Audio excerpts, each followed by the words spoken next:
Hey, so my main computer is broken.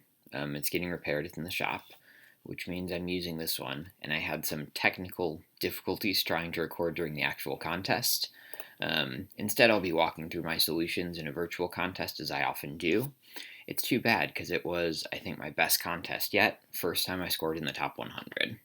But you will get to see my solutions and explanations. So hopefully this works. Let's go.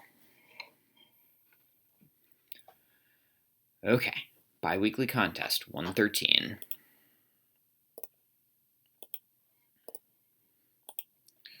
It was very exciting. This is the first time, not the first time, this is one of the few times I finished with no wrong submissions, so I got no time penalties. I took my time, went nice and slow. Okay, minimum right shifts to sort an array. Basically, I have an array like this. I can shift one element from the right end of the array to the left.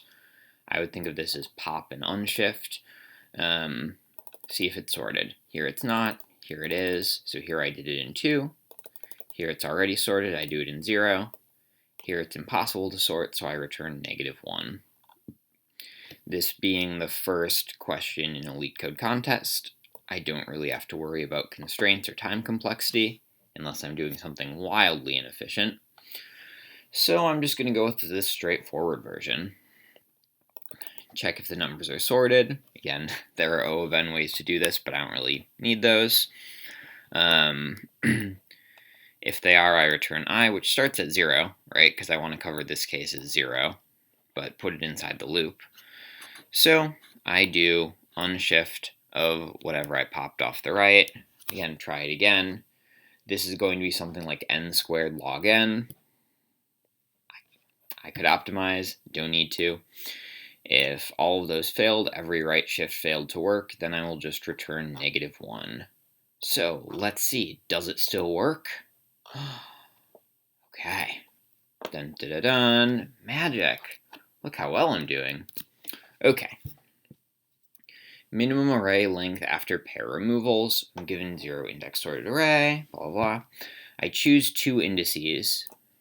Note, this is sorted. So nums I less than nums j. You would expect that to always be true, except there can be repeats, which is what makes this more difficult. So I remove the elements indices I and j from nums. They keep their original order. Okay.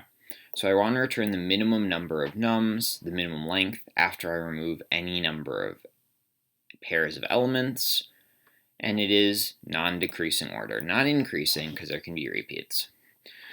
So the examples are kind of unhelpful in that they're just like, well, we can remove elements until there is 0 or 1 left. Here there are no repeats, here there are no repeats, here there is a repeat, but it doesn't really matter because we'd remove these 2 anyway. So I was careless, almost. I almost am just like, I'm just going to do the length mod too, because I can remove pairs. But that wouldn't work for a highly repeating array, right? So here's my thinking. If I have, I don't want to show my solution yet. I want to show my thinking first. So if I have an array like 1, 1, 1, 2, those should have commas, then that's when this breaks down. 1 is a majority element, which means I can remove everything that's not a 1 and a corresponding number of 1s. Let's add in a couple more numbers to illustrate this better. So here I can remove the 2 and the 3. I can pair this 2 with a 1 and I can pair the 3 with a 1. But ultimately, this leaves me with more than 0 or 1 elements, right? I can't remove every pair until there are fewer than 2 because I have the majority element. So basically, I need to check, and I almost didn't do this. I almost just did the mod 2, but then I'm like, this seems too easy, so I reread it. Good on me for rereading. That's why I avoided a time penalty this time. Take it slow, it works. Okay, so I need to check if there's a majority element. So the way I do that is by tallying the elements and finding which one has the biggest tally. So count, just if you're not familiar, for this example array, we'll return a hash like this, or sorry, tally. It would say, okay, there are 4 1s, there's 1 2, and there's 1 3. So here the values are 4, 1, and 1. That means this is going to return 4. One single element occurs 4 times. Okay, so max frequency, that's 4, is greater than 6 minus 4, right? This is a majority element. It is more than half of the array is composed of this specific element. So the extra is basically the ones that are not the majority element. In this case, that's going to be 2, because it's the 2 and the 3. So I have all of my 1s, that's 4. I get to remove 2 of them, 1 from the 2, 1 from the 3, and return that. Otherwise, if there is no majority element, then it's always possible, based on how the things repeat, to basically get rid of the repeats and then the non-repeats. Get rid of the most frequent repeat in each thing, because any number I can pair with any different number and remove. So then I can just do nums.length mod 2 if there is no majority element. So example test cases, and I put in this one because it's important. I think my logic was wrong the first time. I think I returned extra instead of max freq minus extra, so I'm really glad I tested this. Again, as I did it, it worked because I was slow and careful. Okay. Yep, so make sure you read this condition. I almost missed it. But then you're just like, is there a majority element? Great. If not, even easier. Okay. This one was hard. This one took some thinking. So I have a bunch of coordinates, x, y, x1, y1, whatever, and the distance is x1, xor, x2. So looking at these examples, I don't do a lot with bitwise operators, but basically the way this works is we're breaking these down into binary. 1 is just 1, 4 is 1, 0, 0, 2 is 1, 0, 2 is 1, 0, and it's saying how many things are in one but not the other. So here there's no overlap. There's the 1, and then there's the 1, 0, 0. None of the digits are the same. Here all the digits are, so we add them. Here all the digits are the same, so we don't take any of them. So this becomes 5 plus 0. Now here, we have the same digit in the 1's place, but 5 is different in the 4's place, I guess you'd call it, the 1, 0, 1 versus just 1. So this becomes 4. 3 is different in the 1's place, but 2 and 3 are the same in the 2's place, so that becomes 1. Okay. And now here's an annoying special case, which, again, you have to think about the special case here, so I'm really glad they gave it to me, or else I probably would have missed it. If the distance is 0, then you can have repeat elements that will all match with each other. So note, we want the pairs that are distinct and only counted once, right? So I can't do this 1, 3 and then matching with this same 1, 3. It can only match with these 4 1, 3s. Additionally, I can't do 1, 2, 4, 2, and then also 4, 2, 1, 2. I need to make sure I'm not double counting pairs, and if k is 0, I need to not be matching anything with itself. So the constraints here are almost 10 to the 5th. What that means is we can't just do a naive n-squared approach, I don't think. I didn't actually try it because, again, I managed to avoid any penalties this time. Very uncommon for me. So instead, I managed to do an O of n approach. And the reason is that XOR is actually a reversible operation. The inverse operation of XOR is XOR. So let me illustrate what I mean. Ignore this, I'm going to explain it. No spoilers. Okay, so the way you do XOR in Ruby is this. So 1 XOR 4 equals 5. Now, if I know my target is 5 and I have 1, it's also the case that 1 XOR 5 equals 4. And, I guess you could go the other way, 4 XOR 5 equals 1.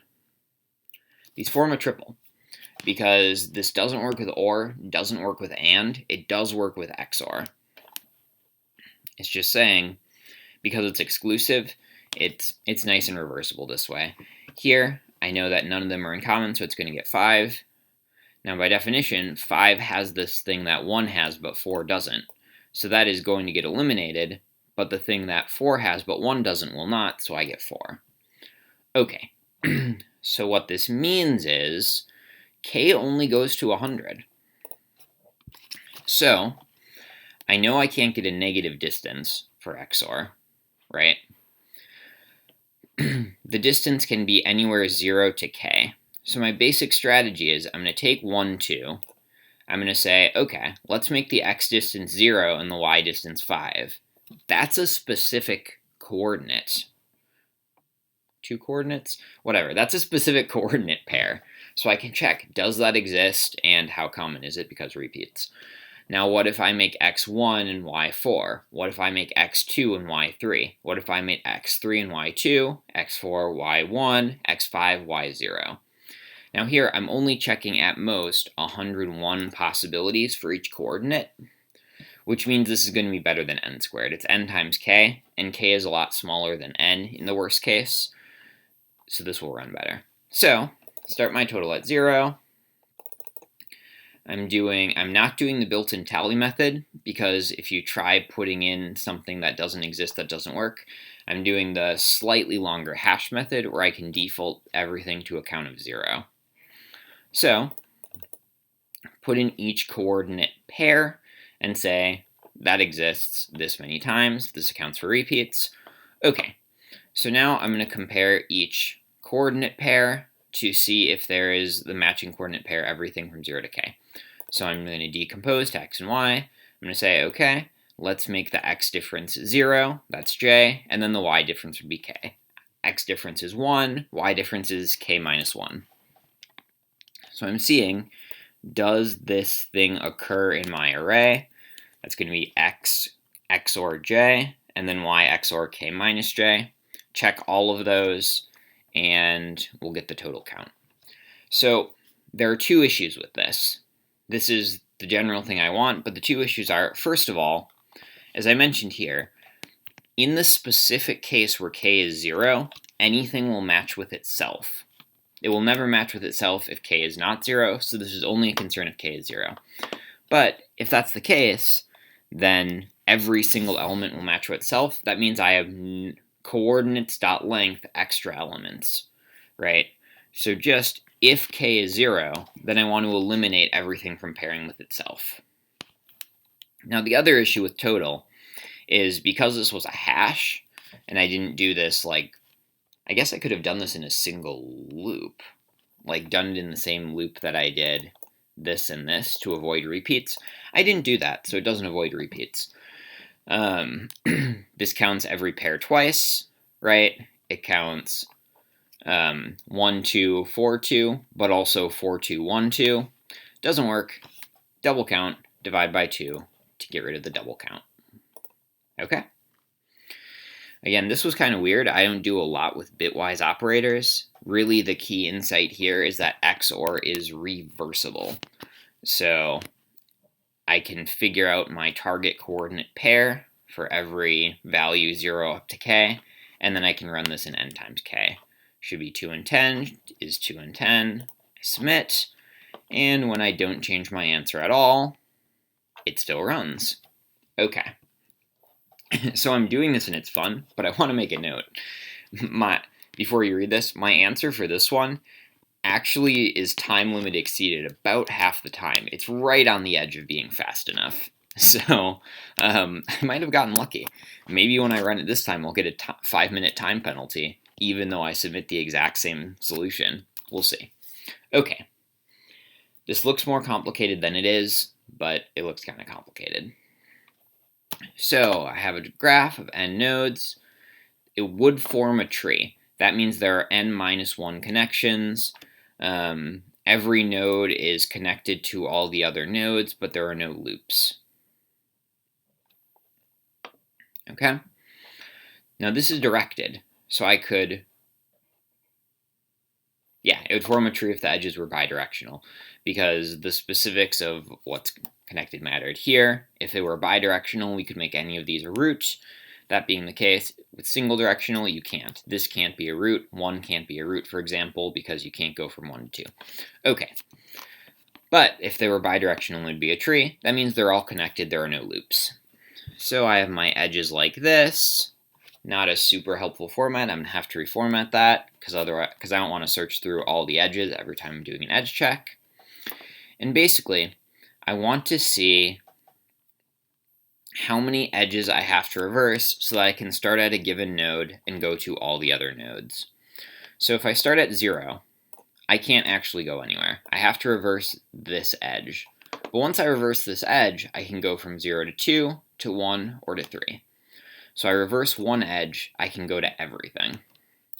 Starting at 1, I can go to 3. If I reverse this, I can go to 2 and 0, so I have to reverse 1 for 1 as well. 2 is already able to go to everything, to 0, to 1, and 3. 3 can't go anywhere. Reverse to go to 1. Even then, I have to reverse again to go to 2 and 0. Okay. One more example. 0, I have to reverse 2 things. 1, I have to reverse nothing. 2, I have to reverse 1 thing. Okay? So, the key to this problem is realizing that adjacent nodes have to be 1 apart from each other. So you don't see that in the array, because it's not adjacent like 0 and 1, 1 and 2, 2 and 3. It's adjacent like they're actually connected with edges. So 0, I have to reverse 1 thing, but 2, I have to reverse 0. That's not a coincidence, because 2 has the exact same logic going here, right? This count is the same, and then this count is going to be 1 different. For 2, it's 0. For 0, it's 1. That will always be the case. Comparing 2 and 1, this part's going to be the same, this part's going to be the same, this is going to be 0 for 2, but 1 for 1. Comparing 1 and 3, this part's going to be the same, this is going to be 0 for 1, but 1 for 3. So, nodes that are connected on the actual tree, not just consecutive numbers, but connected on the tree, will always be 1 apart in terms of their score. It doesn't use the word score here ever, but that's how I thought about it, as their score. Okay? You can see that here too. 0 is 2, 2 is 1, 1 is 0. So basically, what we want to do is we want to find the score for one of these nodes. Let's just arbitrarily choose 0. And then we're going to find the score of all the connecting nodes. This I know will be either 1 or negative. Sorry, I said node 0. The score isn't 0. Node 0 has a score of 1. So this connected node will have a score of either 0 or 2 based on this edge. From this edge, it turns out the score is 0. This would be better if it connected to more things. We're starting at 0 because it's arbitrary, but pretending we started at 2, we then BFS to go to both of these connections, so to 0 and to 1. 2 has a score of 0. These have to be either 1 or negative 1. Can't be negative. Yeah, these aren't great examples, but hopefully I'm illustrating what I mean. We find it for one node, then we just go BFSing 1 connection out, 2 connections out, 3 connections out, and each time we don't have to go through the entire tree again. We just have to look at the connecting edge to decide whether we add 1 or subtract 1. So this makes for efficient time complexity. We can iterate through the tree only once. I guess twice, but not in a nested way. We iterate through once to find the score of one thing. We iterate through a second time to find all the other scores, but each of those scores we find in O of 1. Okay, so a lot of steps here, but actually not that bad. So, first, I do not like the way edges are arranged. Here are the connections that are going from H to K. They're the direct connections. Not a great name, but hopefully fine. Hopefully clear enough. And then here are the reverse ones. So anything can take the direct connection at cost 0, the reverse connection at cost 1. So I iterate through edges, I populate. Direct of A add to B, reverse of B add to A. Right, I want to be able to get all connections from one node. I want to know all the nodes that are connected to it, either because it points to them or because they point to it, but I do want to know which is which. Okay. Now I'm going to have a memo, which this is actually the result array that I'm going to return, but I thought about it more in terms of memoization. So I called it memo, where basically once I have stored the value for node 0, then I find 2 based on node 0. I key into memo each time. Okay, so I need to find the score specifically for 0. Here I called it count. In my written solution, I updated it to score because I think that's a better name. So I'm going to update it to score here. And that would just be incrementing here. Okay, so start with a Q, start with checked, blah, blah, blah. It's a basic BFS, breadth first search. So I pop this out of Q. I say, okay, here are all the nodes it's directly connected to. Here are all the nodes that it's reverse connected to. Now for each of these reverse nodes that I hit, I have to add 1, right?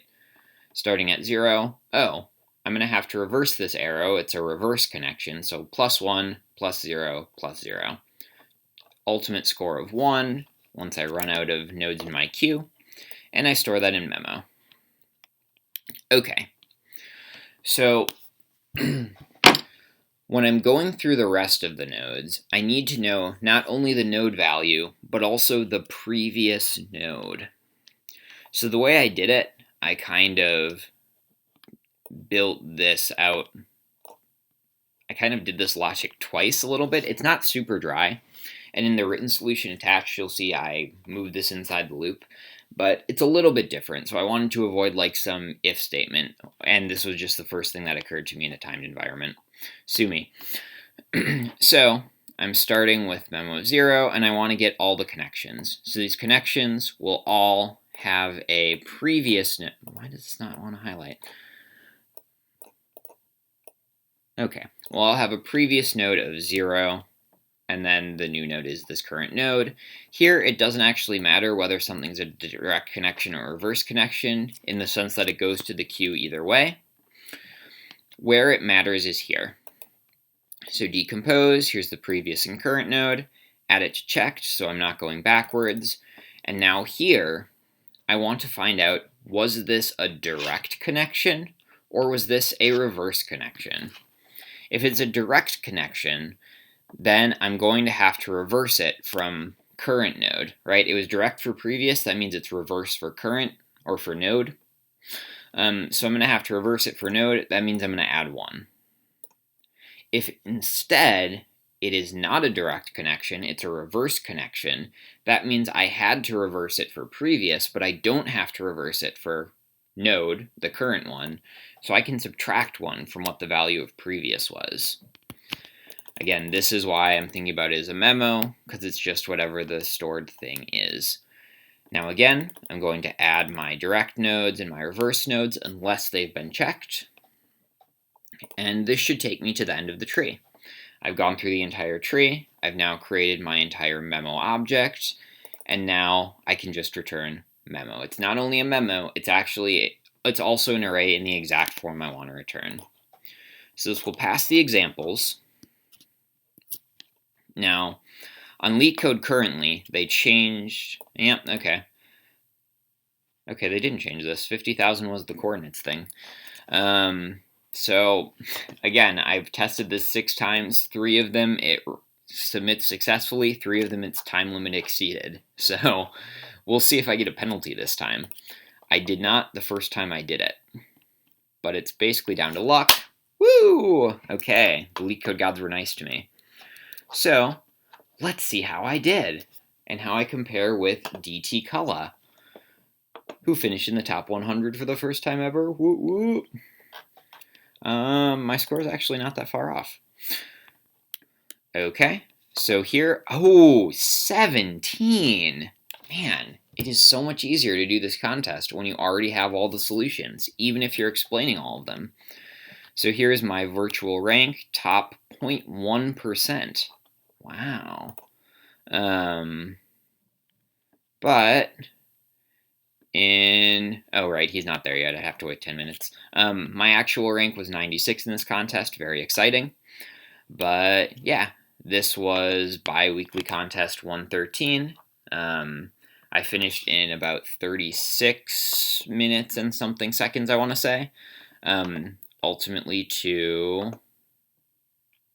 Right, because these aren't done, because I got all the points. That's why these numbers are so low. Yeah, those are my solutions. Hope this was fun and helpful. Sorry that I had technical difficulties and couldn't record directly the first time, but that's it.